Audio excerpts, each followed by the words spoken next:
नमस्कार मित्रांनो, प्रेमाची गोष्ट या मालिकेच्या आजच्या भागामध्ये सई आणि मोलकरीण घरी येतात. तर ती मोलकरीण सईला म्हणत असते की आपण जर कुत्र्याचं पिल्लं घरात घेऊन गेलो तर मालकीनबाई माझ्यावर खूप रागवतील, त्यामुळे सई बेटा तू हे कुत्र्याचं पिल्लू इथंच बाहेर ठेव. सई म्हणत असते की नाही, याला मी माझ्या सोबतच ठेवणार. तर सई काही ऐकत नसते आणि मोलकरीण गुपचूप तिला घरामध्ये घेऊन जाते. तर इंद्रा कोळी येते आणि लगेच सईला आवाज देत असते. तर सई गुपचूप दरवाजातून ते कुत्र्याचं पिल्लू आपल्या रूममध्ये सोडते आणि इंद्रा कोळीसमोर उभी राहते. त्यानंतर इकडे जी काही ही मुक्ता आईस्क्रीम आणण्यासाठी गेलेली असते, कारण तिला सईला वाचवताना आणि सईबरोबर गप्पा करताना ती आईस्क्रीम पूर्णपणे वितळून गेलेली असतात. तर पुरू विचारतात की अगं सई, तू हे काय केलेस? मुक्ताला हसू येते आणि मुक्ता म्हणते की लॉंग स्टोरी आहे बाबा ती. तर पुरू विचारतो की काय ग, आज तू आईस्क्रीम इतके वितळले तरी वैतागून का गेलेली दिसत नाही? तर लगेच मुक्ता म्हणते की बाबा हीच ती स्टोरी आहे. मुक्ता म्हणते की बाबा दिवसभरात आपल्याला इतकंसं छोटंसं कोणीतरी भेटतं आणि आपला दिवसभराचं टेन्शनच त्या व्यक्तीला बघितल्यानंतर निघून जातं, म्हणून मुक्ताला सईची आठवण होत असते. इकडे इंद्रा कोळी सईला जवळ घेते आणि माझं पिल्लू आले असे वरून तिला मी तुझ्यासाठी पॉपलेट बनवले, चल तू खाऊन घे गरमागरम. तर सई म्हणत असते की नाही, मला टॅमॅटो सॉस पाहिजे. इंद्रायणी म्हणते की नाही अगं, मी तुझ्यासाठी खूप छान असा भावरा सुद्धा बनवला. तर सई म्हणत असते की नाही, त्यात काटे असतात. तर लगेच तेवढ्यात गुलाबी तिथे येते आणि इंद्रायणी म्हणते की अगं इकडे ये, आणि सईला म्हणते की अगं तुझी आजी तुझ्यासाठी काटे काढून सुद्धा तो भावरा तुला छान बनवून देईल. पण सई काही ऐकत नसते आणि गुलाबला सईसाठी सूप बनवण्यासाठी पाठवते. तर लगेच इंद्रायणीचे लक्ष सईच्या हातातील चॉकलेटकडे जाते आणि ती विचारते की काय ग, तुला हे चॉकलेट कोणी दिले? तर गुलाब खूपच घाबरते आणि सईला ती इशारा करून नाही म्हणजे शांत राहण्यासाठी सांगते. तर सई धावतच आपल्या रूममध्ये जाते. तर गुलाब सुद्धा तिथून जायला लागते. तर इंद्रायणी तिच्यावर ओरडते. इंद्रायणी म्हणते की काय ग, सतत टीव्ही समोर बसत असते आणि तुम्हाला हे सुद्धा सांगितले नाही की लग्नाच्या बेडीमध्ये त्या रुक्मिणीने सिंधूला बाहेर काढले. तर गुलाबला खूप हसू येते. तर इंद्रायणी म्हणते की अगोदर त्या सईसाठी तू सूप बनव, तिला पॉपलेटमधले काटे खूप टोचतात ना.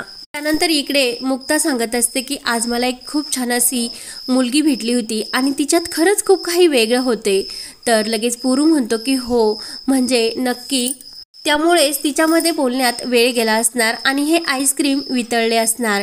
तर मुक्ता म्हणत असते की आई कुठे, आईला बोलव ना आईस्क्रीम खाण्यासाठी. पुरू नाराज होतो आणि ती झोपली आहे असे मुक्ताला सांगतो. तर मुक्ता म्हणते की थोडा वेळ सुद्धा ती थांबू शकली नाही का, तिला आईस्क्रीम किती आवडते. तर लगेच मला इतका उशीर झाला का असे सुद्धा म्हणते. तर पुरू नाराज म्हणतो की अगं उशीर तर प्रत्येक गोष्टीला झाला आहे आणि कशाला हे तुला चांगले माहिती आहे. तर मुक्ता नाराज होते आणि तर मुक्ता रडायला लागते आणि मी तिला जास्तच बोलले असे बाबा तुला वाटते ना, मग माझी चूक आहे मला समजून सांग. पण मला असे वाटते की मला कुणाबरोबर फसून असे नाते नाही नवीन निर्माण करायचे. मी एखाद्याची फसवणूक जर केली आणि माझे लग्न झाले तर मला त्यानंतर चांगली झोप लागेल का पुरू, आणि मी कुठे चुकते तेच मला समजत नाही. तर पुरू म्हणतो की मुक्ते, तुझ्या आईने त्या फॉर्ममध्ये ती माहिती नसेल लिहिली, तिची चूक झाली, पण ती कुठे चुकती आणि तिने का लिहिली नसेल याचा जरा एकदा विचार कर. पुरू म्हणतो की प्रत्येक आईवडिलांना त्यांची मुलं ही सुखीच राहायला हवी, म्हणून तुझ्या आईचं सुद्धा तेच होतं, म्हणून तिने नसेल लिहिली माहिती, त्याबाबतचं तिचं काय हेतू असेल याचा तू विचार कर, म्हणून पुरू हा मुक्ताला समजावतो. पुरू म्हणतो की मुक्ता, जेव्हा तुझं लग्न ठरेल तेव्हा तिच्या मनातील हे वादळं कुठेतरी थांबतील आणि तिला शांत झोप लागेल. मुक्ता म्हणते की बाबा तू समजाव आईला की तिच्या मुलीच्या आयुष्यात लग्न होईल किंवा नाही होईल, कारण तिच्या स्वामीवर हा खूप विश्वास आहे, पण तू एकदा आईला समजून सांग. तुझ्या मुलीच्या आयुष्यात योग्य वेळी योग्य असा जोडीदार स्वामी नक्की आणतील, मग आईचं मन खरंच शांत होईल. तेवढ्यात सागरची धमाकेदार एंट्री होते आणि सागर मस्त असा एंट्री करत आलेला असतो. तर इकडे मुक्ता पुरूला विचारत असते की होईल ना सर्व छान. तर पुरू म्हणतो की हो नक्की होईल, तोपर्यंत जेव्हा हे होईल ना तेव्हा आपण तुझ्या लग्नामध्ये एक अशी वेगळी व्हरायटी घेऊन येऊ. मुक्ता विचारते की वेगळी काय अशी व्हरायटी आणणार तू, हे वॉटर आईस्क्रीम का? तर मुक्ताला हसू येते आणि बाबा तू काय गे रे, कोणत्या वेळेस कोणती चेष्टा करत असतो. त्यानंतर इकडे सागर आपल्या मित्राबरोबर ड्रिंक्स करत असतो आणि ज्या मॅडमला धक्का लागलेला असतो ती मॅडम ही सागरकडेच बघत असते। सागरचा मित्र सागरला विचारत असतो की अरे आपण इतकं गोव्यामध्ये एन्जॉय करतो आणि मुंबईला इतक्या जाण्याचा निर्णय का घेतोस तू? सागर म्हणतो की कुणाचीही नाती कुणासाठी थांबत नाही, कुणाला कुणाची गरज नसते, माणसं गेली तरी आयुष्य हे असतेच ना। आपली इन्व्हेस्टर सोबत मीटिंग आहे त्यामुळे तू फ्लाईटची तिकीट हे लगेच घेऊन ये। तर तेवढ्यात सागरचे लक्ष मागे जी काही मॅनेजरची बायको असते तिच्याकडे जाते आणि ती सागरकडे इशारा करत असते। तर सागर ते सर्व बघतो आणि लगेच त्या मॅडमकडे जायला लागतो। तर सागरचा मित्र म्हणत असतो की अरे सागर इथे नको, कारण ती आपल्या कंपनीच्या मॅनेजरची बायको आहे। तर सागर म्हणतो की त्यात काय झाले, मी पण कंपनीचा टसके आहे आणि तसेही माझ्या आयुष्यातून नाती जपण्याचा काळ तर निघून गेलेला आहे, म्हणून सागर त्या मॅनेजरच्या बायकोकडे येतो। त्यानंतर इकडे इंद्रायणी कोळी आपल्या नवऱ्याबरोबर ड्रिंक्स करत असते आणि तिला सागरच्या बायकोची आठवण होते आणि त्या सटवीने माझ्या सागरचे आणि माझ्या नातीचं आयुष्य बर्बाद करून सोडले, तिला मी सोडणार नाही, म्हणून इंद्रायणी कोळी खूप चिडलेले असते। त्यानंतर इकडे सागर त्या मॅडमकडे येतो आणि तिला नाव विचारतो। तर ती सांगते, तर ती मॅडम तिची ओळख करून देते की मिस सोनाली। तर सागर विचारतो की मिस सोनाली की मिसेस सोनाली? तर लगेच सोनाली म्हणते की त्यात काय फरक पडतो की मिस असले तरी मिसेस असले तरी? तर सागर म्हणतो की पण तुम्ही येथे आल्याने या पार्टीला वेगळाच असा रंग आला। आणि सोनाली म्हणते की खरं तर मला पार्टीज एन्जॉय करायला आवडतच नाही। सागर विचारतो की मग काय आवडते तुम्हाला? तर सोनाली म्हणते की एकांतात बसून गप्पा करायला आणि खास माणसाची कंपनी आणि त्यामध्ये म्युझिक। तर लगेच सागर म्हणतो की ह्या तिन्ही गोष्टी तुम्हाला एकाच व्यक्तीकडून मिळू शकतात, ते फक्त माझ्याकडून। आणि सागर लगेच रूमचा नंबर त्या रूमचं कार्ड सोनालीला देतो आणि सोनाली खूप खुश होते। इकडे इंद्रायणी कोळी म्हणत असते की त्या सटवीने पूर्ण वाटोळ करून टाकलं सागरचं। सागर कुठल्या बाईकडे डोळा वर करून सुद्धा बघत नाही, माझा सागर खरंच खूप चांगला आहे। त्यानंतर इकडे सोनाली ही सागरने दिलेल्या रूममध्ये आलेली असते आणि तेथे सागरने अगोदरच सोनालीच्या मिस्टरांना म्हणजे मोहित्यांना सुद्धा तेथे बोलावलेले असते। तर सोनाली येते। तर लगेच सागर म्हणतो की मिस सोनाली मोहिते म्हणजे मिसेस सुद्धा आहात तुम्ही?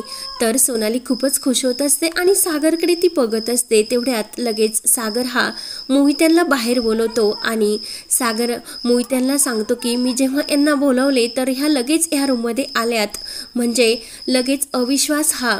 तर मोहिते हा सोनालीवर खूपच चिडतो आणि सागर म्हणतो की तुम्ही त्यांचा खरंच किती विश्वासघात केला, मी बोलावले तरी सुद्धा तुम्ही येथे लगेच आलात आणि माझं जर त्याबद्दल काही प्रूफ असते तर मी मोहित्यांना येथे बोलावले नसते।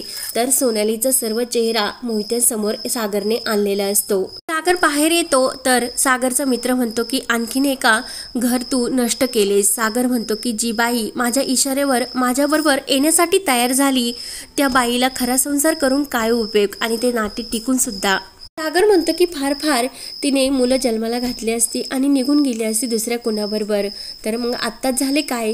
तर लगेच सागरचा मित्र म्हणतो की तुझ्याबरोबर असे घडले म्हणून तू प्रत्येकाबरोबर असे का घडवतो? माझं लग्न मोडलं पण मी ह्या खरंच गोष्टीबाबत खूप गाफील होतो, पण माझं लग्न मोडलं जाऊन दे, पण मोहित्यांना सुद्धा खरंच खूप वाईट वाटत असेल, पण त्यांना खरं काय आहे हे कारण तर त्यांच्या समोर आलं ना, कारण माझ्याबरोबर जे घडले ते त्यांच्याबरोबर नको घडायला। आणि वाईट वाटणं आणि उद्या वाईट घडणं हे यात खूप फरक आहे। कामामध्ये तो एकदा मग्न झाला आणि पैसा मिळाला तर त्याला त्याचं काहीच वाटणार नाही। सागरचा मित्र म्हणतो की आणखीन ठेस लागणार का?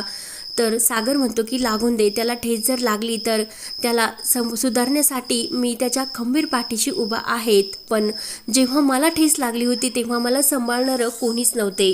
रात्रंदिवस जागून घाम गाळून मी हे सर्व उभं केलं आणि मला आता समजलं की पैशाने सर्व काही मिळवता येतं, पैशाने रडवता सुद्धा येतं आणि पैशाने हसवता सुद्धा येते। त्यानंतर मुक्ता रात्री झोपण्यासाठी निघालेली असते, समोर पेपर बघते आणि त्या पेपरमधील तिच्या राशीचं नावाचं भविष्य वाचून त्यातमध्ये असे लिहिलेले असते की आज तुम्हाला अशी व्यक्ती भेटणार की ती तुमचं आयुष्य बदलून जाईल।